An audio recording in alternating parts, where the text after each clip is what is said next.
Emotions के बिना life की किसी भी मूवमेंट को ना तो आप विजुलाइज कर सकते हैं ना आप सोच सकते हैं। अब बात आती है कि जो आजकल का नार्सिसिज्म रिलेशनशिप है वो क्या है। देखो, एक बबल फेस होता है। कोई पर्सन तुम्हारी लाइफ में आया, उसने एक बबल फेस क्रिएट किया, आप उस चीज़ को समझ भी गई हैं और आप इमोशनली उससे इन्वॉल्व हो भी गई हैं, आपके लिए वो बहुत ही वैल्यू करने लगे हैं या करने लगी हैं। अब जब वो बबल फेस ख़त्म हुआ, मैं क्यों कह रही हूँ, क्योंकि आज मैंने एक बहुत ही ख़राब सा केस उठाया जिसमें 3 से 4 घंटे लग गए और मुझे लगा कि इस पे बात करनी बहुत ज़्यादा ज़रूरत है, बहुत ज़रूरी है। क्योंकि जो भी मेरा जो प्रोफेशन है, जहाँ पे मैं आए दिन ये देख रही हूँ, वहाँ पे डैमेजेस बहुत दिखाई दे रहे हैं। अब वो एक ट्रेंड चला है बेसिकली मैस्कुलिन साइड से, जो नार्सिसिज्म जो चल रहा है, जो ट्रेंड चल रहा है, ये बहुत ज़्यादा है। मैं हर किसी की बात नहीं कर रही, बट मोस्टली ऐसे ही है। इनका क्या तरीका होता पता है? ये आपकी लाइफ में आएंगे, आपकी वैल्यू को स्टार्टिंग में दिखाएंगे। वो एक अट्रैक्शन होता है। और चूँकि वुमन अगर, वैसे तो जनरली 80% वुमेन्स इस चीज़ को सच मान बैठती हैं, ठीक है, और उसके बाद ही पेन की असली शुरुआत होती है। क्योंकि आप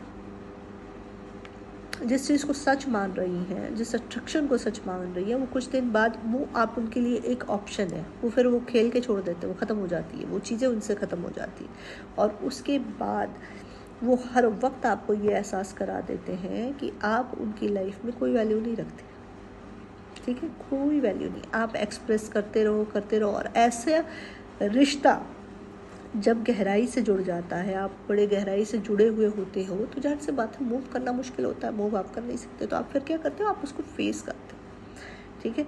आप उसे बार बार किस लिए? शायद एक बार बात कर ले, शायद एक बार ऐसे अब ठीक हो जाए, अब ठीक हो जाए, अब ठीक हो जाए। वो चीज़ एक डिज़ायर की होती है। आप डिज़र्विंग होते हुए भी आपकी जो हालत है सिर्फ उस नार्सिसिज्म की वजह से एक बेगर की हो जाती है, ठीक है। अब इस तरह के रिश्ते में जब आप एक बार डिसाइड करते हो ना कि बस अब बस हो गया, मुझे मूव करना है, then the person will be back to you again, ठीक है। और वो ये शो करेंगे कि नहीं, आपकी वैल्यू है फॉर द टाइम भी, ठीक है, फॉर द टाइम भी। क्योंकि जिसका नेचर कंट्रोलिंग है, if the person is controlling you, जो कि आजकल ट्रेंड चल रहा है, वो इन चीज़ों को बर्दाश्त नहीं करते, ठीक है। तो उनका फिर से वही नार्सिसिज्म चलेगा, लेकिन उसका तरीका थोड़ा सा डिप्लोमेटिक हो जाएगा। अब बात आती है आपकी कि आप इस सिचुएशन को डिजर्व करती? नहीं। क्या आपको रहना चाहिए? नहीं। क्या आपको मूव हो जाना चाहिए? हाँ। क्यों नहीं हो रहे हो? Because of emotions, because of dedications. तो मैं, थोड़ी सी बात मेरी कड़वी है, लेकिन ये सच है। ये वीडियो हर जगह जाएगी, यूट्यूब पे, इंस्टा पे, मेरे व्हाट्सएप स्टेटस पे, हर जगह ये डालूंगी मैं। बिकॉज आज जो केस मैंने उठाया है, आज पूरा दिन मेरा बहुत हेक्टिक शेड्यूल रहा, तो आज वीडियो रीडिंग की नहीं आएगी, इसलिए मैसेज मुझे लगा कि आप लोग से बात करनी चाहिए। देखो, प्लैनेट पर हर चीज़ एग्जिस्ट कर रही है, हर एक चीज़ का एक्सपायरी डेट है। चाहे वो खाने पीने की चीज़ें हो, कपड़े हो, चाहे एक उम्र हो, चाहे आपका बर्थ हो, जिस दिन पैदा होते हो उसी दिन मौत तय हो जाती है, तो एक्सपायरी डेट है। इस तरह के रिश्तों की भी एक्सपायरी डेट है, ठीक है। मैं ये कहूँगी कि अगर तुम अपने इमोशंस से परेशान हो, अगर तुम अपने इमोशंस को कंट्रोल नहीं कर सकते और उस पर्सन के लिए अपनी फीलिंग को नहीं चेंज कर सकते, तो एक चीज़ कर सकते हो कि उसको एक्सपेक्ट करना बंद कर दो। मुश्किल है, लेकिन हर दिन खुद को अगर समझाने पे लग जाओगे ना कि मुझे इस पर्सन से कुछ नहीं चाहिए, हाँ मुझे देना है क्योंकि मुझे मोहब्बत है उससे, वो ठीक है, एक्सपेक्ट नहीं करो।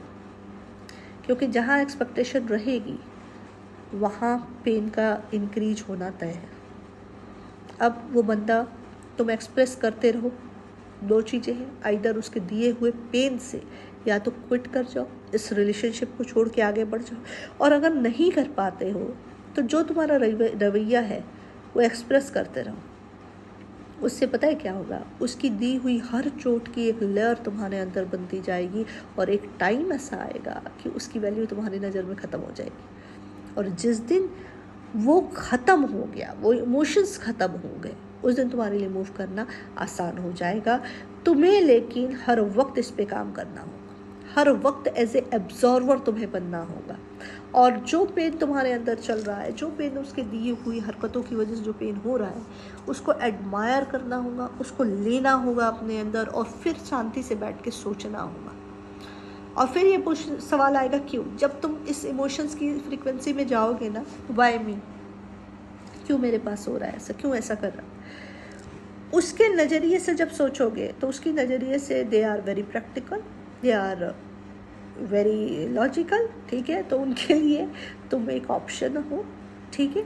और जैसे ही ये फीलिंग तुम्हारे अंदर आएगी तो तुम्हारे इनर सेल्फ पे चोट पड़ेगी, और जब चोट पड़ेगी इस फिर जो तुम्हारा प्यार है उनके लिए, जो अनकंडीशनल है, तुम्हें फिर उस प्यार को जस्टिफाई नहीं करना है। वो फीलिंग जो आ रही है तुम्हें फिर से उसे देना है, उतना ही देना है बल्कि ज़्यादा देना है, ठीक है, ताकि वो फिर से वो रिएक्ट करे और उसकी पड़ी हुई हर चोट तुम्हें डे बाय डे उससे दूर कर देगी। और एक दिन उसका वजूद पूरी तरीके से तुम्हारे अंदर ख़त्म हो जाएगा। और जिस दिन ख़त्म होगा, यकीन मानना मेरी बात को, यूनिवर्सल लॉ उसी दिन लग जाता है।